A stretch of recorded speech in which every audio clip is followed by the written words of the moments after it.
What's up, Starcraft fans? Today I will attempt to complete the Scythe of Amon map using only the nuclear annihilation from Arcturus Minsk. To be clear, I will use bunkers to defend, I will use the Prize of Augustgrad to give vision for the nuclear annihilation, but the actual damage to the Void Slivers themselves will be primarily through the nuclear annihilation or Arcturus's multiple nuke, 41 nuke top bar.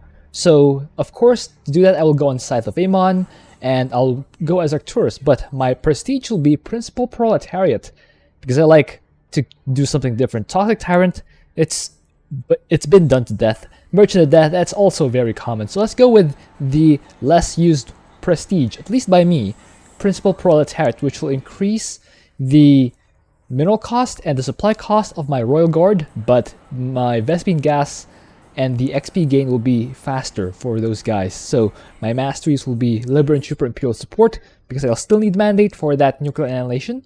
I'll go with Terrible Damage, because I want to maximize said damage to the Void Slivers. And finally, start Imperial Mandate so I can get that really fast bunker.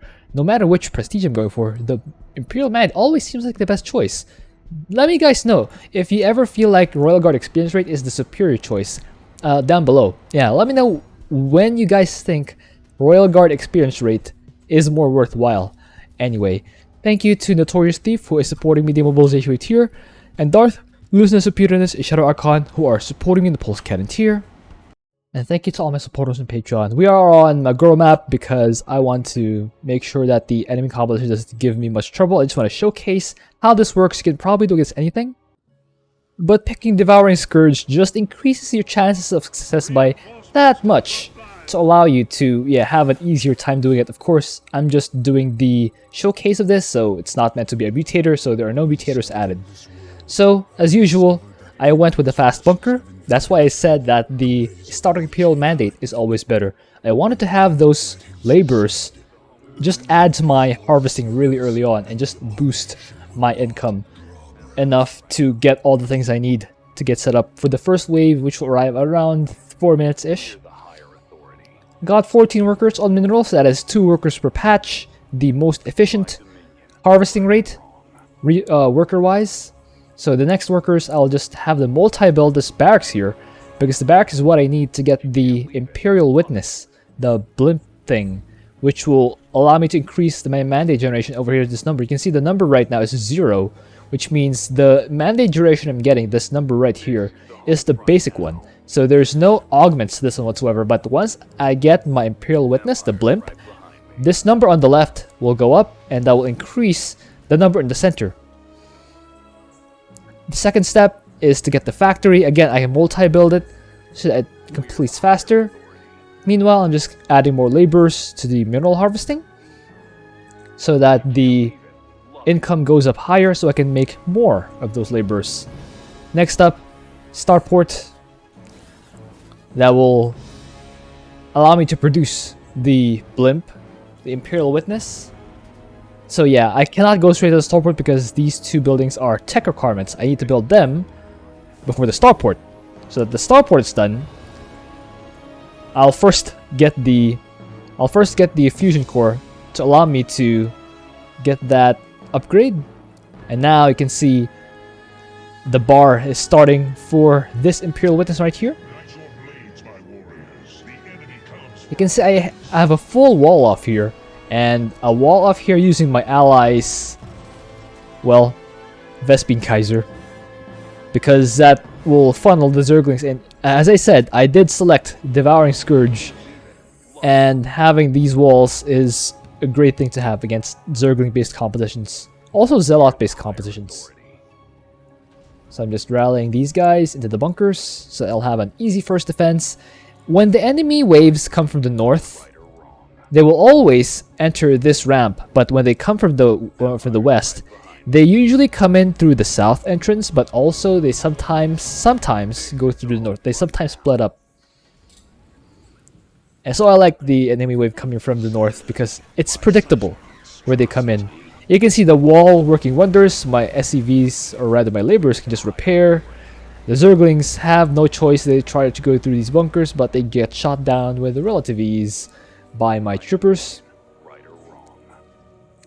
So now you can see that there's a hologram over the Imperial Witness, the blimp, in Dolly Vermilion's talking here, which means I have this number here, it's 112, and the number at the center is also increasing. I need 100 of the number in the center to unleash the nuclear annihilation on whichever target I please. I've also gotten the upgrade over here, which will allow me to drop pod the troopers anywhere in the map. Right now, as these guys produce, they drop on the rally point, which is here. Later on, once I hit 100 mandate, I will drop them right on this shard and eliminate that with a singular nuclear annihilation. Building another bunker here, of course, so I can have a full surround on the entrances to my base. Right behind me. So I'm waiting for enough mandate here. And once that begins, yeah, you can see it's going up really fast now. It's the center number is counting really fast. So now I can rally my trooper here at this spot, and now you can see the nuclear annihilation is on grayed out, and as soon as I get vision, I drop nuclear annihilation and eliminate that void sliver. So now you can see that it's gone on cooldown once again. There's a timer here. The timer is 5 minutes, and you can see my time extended by 5 minutes. So if I do this correctly, I will have a nuclear annihilation available every 5 minutes, and the time that I get from destroying the void slivers will extend by just enough that I'll be able to destroy one void sliver after another without gaining or losing much time in the process. Of course, the enemy is airbase, so I'm putting up these missile turrets. These missile turrets are detectors. They will see invisible units, and they will also shoot down air units. So I like to have those. Next wave is on the way, so I'm putting my troopers in. You can see that I unload my troopers after fights, because when they're unloaded, they will provide me that mandate. You can see it goes up, it goes up when I have more troopers outside the bunkers, but when they're in, it's down to 95, 99. Also, I have started producing this Pride of August grad right here, because that provides a lot of mandate, I noticed. So I'm just putting these guys here so they don't die. The bunkers will do all the fighting, and the laborers will just repair each other and the bunkers. Bonus, I unfortunately will not be able to work on the bonus because that requires me to use my other units, and I prefer they just stand to increase my mana. You can see that the Zerglings are trying to get through, but they can't get a good surface area on my bunkers. You can see only 1, 2, or 3 of them at a time can shoot each bunker. What the Zerglings like to do is get a full surround on the bunker so that like 10 of them are attacking the bunker at the same time, and it goes down really. The health of the bunker goes down really fast. But since I have a wall formation here, and the entrance is really tight, only 2 or 3 of them at a time can attack. So my repair guys here can repair the bunker faster than the Zerglings can shoot them down. So now you can see wave is coming from the west. Those red dots right there indicate the wave is coming. So I once again, you can see I have 179 mandate, and every time I put guys in the bunkers, it goes down a little bit. That's because they're not generating mandate from inside the bunker, which is a bit unfortunate, but it's fine. So I stationed this battlecruiser here, ready to intercept that attack wave. I also have troopers inside these bunkers, just in case the wave decides to split up. I am all prepared for that. You can see it's starting to go north. So I chase it with my battlecruiser. I just mirror the movements. And ready to intercept, get those 3 shots off. Scourge will connect to the battlecruiser, but it has 1000 health to begin with, so it can just kind of tank all those Scourge. Well, 4 of them specifically. Once again, bunkers doing a fantastic job. I did in fact get the upgrades for them. They have more armor and longer range, so that more of them can shoot at the same time, and they can withstand more shots. So you can see the nuclear annihilation is almost ready once again, so I will jump to this shard once the nuclear annihilation is available, and then leave with my Pride of August grad. So that's basically the Pride of August grad's job. Defense, teleport to a shard so I can get vision to drop nukes, and then teleport away. safely. So this guy has seen things. This guy literally has had several nukes drop on top of him, but he flew out just in time not to get hit by the nukes. Isn't faster than light travel fascinating and incredible?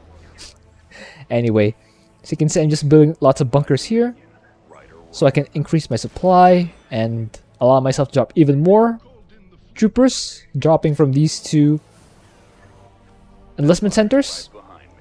And these troopers, of course, as you know, increase this number right here, which increases my mana even faster. You can see it's going up really fast. It's with 300 mana generation for the troopers and 53 mana generation for my two Prides of Augustgrad. This center number, the mandate, is going up super fast. It's actually kind of ridiculous how fast it's going as I approach max supply. Another bunker. Two more. With the principal proletariat prestige, each battlecruiser costs 15 supply. So I'm trying to get to 185 over 200 in the top right corner so that I will queue up one Pride of Augustgrad to get to 200 out of 200 supply. Scourge will connect, and this Pride of Augustgrad was able to teleport to safety before getting shot down by the Scourge, and that meant that these two Prides of Augustgrad shared or split up the damage from the Scourge and allowed both of them to survive, which is pretty neat. Now Amon's kind of scared. He's hiding here in the north, this area, with his forces. Now he's walking in. Just have a look at how effective these air defenses are. Two turrets here, a couple bunkers here, and the Prides of Augustgrad ready to intercept. All I gotta do now is wait for that attack wave to come in. By the way, third Pride of Augustgrad is on the way. Alright, this guy. Yamato that. You can see these Zerglings can't even make it through the wall. They try, but they don't even get close enough to actually deal damage to the bunker. The big hybrid goes down, and now these Guardians will also go down to the Yamato from the Pride of Augustgrad. Getting some repair guys on here. You can see I unloaded the bunkers as soon as the fight finished so that I can get myself 377 mandate generation. That is insane. That is an insane amount of mandate generation. Look at that. 390. It's absolutely bonkers. And I have 68 more from the Prides of Augustgrad themselves. I'm actually now building a second engineering bay so I can upgrade them even more. Yeah, I can get attack and armor upgrades for these battlecruisers, which will make them even more effective in fights. And now I can see that there's another nuclear annihilation almost about to be ready. A few seconds more and I'll be able to use this on the next shard, which I believe will be this one in the north. So let's just wait for the Pride of Augustgrad to teleport. Hi! Bye! And as easy as that. As easy as that. Teleport in, drop nukes, then teleport out. Easy and risk-free. It's actually close to risk-free. And they even get free mandate out of it, or free experience out of it, because stuff die around there and EXP goes to them. That's really neat. So now this guy is 3 stars with 1400 health. This guy is 2 stars with 1200 health, and this guy is 1 star with 1000 health. So you can see the immediate effect of the stats there. Yeah, see, with 1 star, 9 plus 2.25. 2 star has 9 plus 4.5, and 3 star is 9 plus 6.75, so that you can see that, yeah, with each shot it deals 16 damage, well, almost 16 damage, and it fires off a lot of shots. Yeah, that thing will not... It's kind of your fault, Lyrock. You kind of sent those out even though we were completely fine in our base.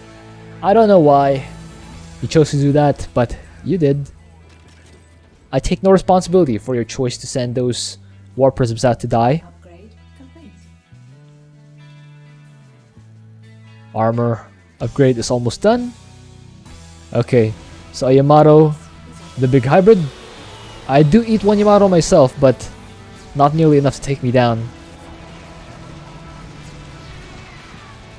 Now this battlecruiser got a 2nd star. It also now has 1200 health, and this guy has 1400 health.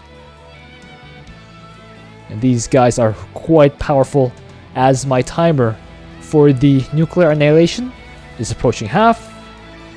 Just look at all those guys harvesting. My goodness. And now honestly, all I have to do is wait for the next attack wave. And once the nuclear annihilation is off cooldown, I'll just fly in and take it out. I think the next one I'll go for is this one, the expansion shard, which is normally what I like to go for first. But as you can see here, it's not been necessary. All I need to do is not lose these bunkers and not lose these Prides of Augustgrad, which are kind of difficult. Imagine losing these Prides of Augustgrad. They are quite formidable with the amount of health they have and the ability to teleport in and out of fights and even to use Yamatos. With these Prides of Augustgrad, I don't know how Arcturus Mengsk lost Core Hall, except that character is really OP. And also Dehaka and Abathur and Zagar are both on her side, so it kind of makes sense. Oh, even Rainer's on her side. Poor little Rainer's on her side. He's like, I'm helping too! Anyway, wave is on the way. It's slowly crawling its way toward here. I would probably also have second choices if I were Amon, and I sent a wave, a mighty wave that gets completely defected without killing anything whatsoever. Of course, he did choose to go for Devouring Scourge, or I chose Devouring Scourge for him. But that being said, he did still get completely deflected without dealing any damage whatsoever. Here comes the next wave. Ooh, that big hybrid went down to just Yamatos. That is insane. Alright. Teleport. A bit of multitasking while that fight's going on. I will teleport over here. Drop the nukes. Then teleport away. As I finish off the fight here. Only one more. And you can see how fast. Look at how fast that mandate goes up. Can you guys see how fast that mandate goes up? It's crazy. And I don't even need to unload these guys, because it's already unloading super crazy fast. All I gotta do now is wait for the last cooldown of the nuke. And again, the timer goes up. Every time you destroy a sliver, the timer goes up by 5 minutes, which is just enough to have another charge of the nuclear annihilation available. And the last one is the closest shard. So even if I don't finish it off with just the nukes, I can just teleport the rest of my battle cruisers in. And even if that fails, I'll just build Earth Splitters to knock this out. So now another wave is on the way. It is slowly making its way, and understandably so, because Amon honestly stands no chance against the Prides of Augustgrad without any mutators. Mutators are what makes Amon have a more level playing field against commanders, but if you got guys who are good at the game using these Prides of Augustgrad, and really any of these commanders, it's just a matter of time for Amon usually. I kind of like the design of the Prides of Augustgrad. You can see that they're little lights at their control rooms, so it gives you the illusion that there are massive structures that can turn around 180 like that. My goodness, can you imagine if you were in a ship that just turned 180 in a snap? You'd be knocked over, like probably squished to the wall. Alright, got some Yamato action, smashing that hybrid. The 3 Prides of Augustgrad deflected the attack wave all on their own. The vampires didn't even need to do anything. They just stood there. Alright, wave cleared. Next. My goodness, these Prides of Augustgrad. This guy has 26 kills. This guy's 51. This guy's 19. So this guy's 51 kills, and it does, if we're honest, these Prides of Augustgrad do look like they deserve 51 kills. Look at this. Now that is a capital ship. That being said, I don't know. What do you guys think about the design of these spiky things at the tail of these Prides of Augustgrad? I generally like their design, but the extra curve of those feels more like, they feel more aesthetic than anything.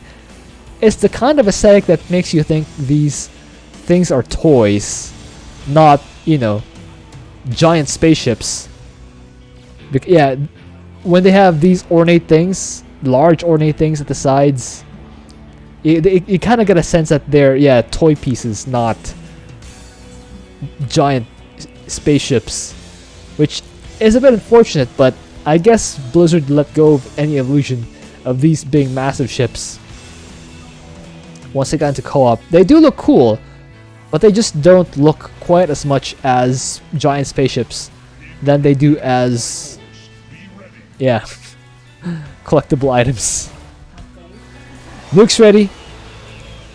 All I gotta do is get these guys repaired, jump in, and eliminate. Last voice liver. And even jump out of the way. It didn't quite finish it off, but with the Prides of August grad flying in, it will in fact finish it off, and that is game. I think I lost one guy the whole game. That is insane. Hope you enjoyed that. Thank you for watching. If you have an idea for it, also please leave it in a comment. Score screen. Yeah, I did in fact lose only one vampire. The first vampire I dropped in that final shard, or in that furthest shard, the northwest one, was the one who died. The rest survived. So that's actually a very good survival rate. Only one trooper died. Not one worker, not one trooper, well, not one other trooper, and not one Pride of August grad died. So that overall, only one casualty.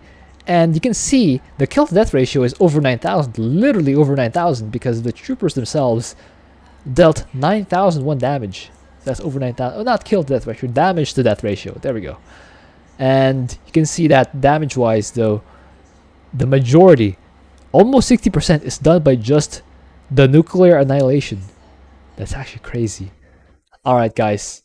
We'll see you next time.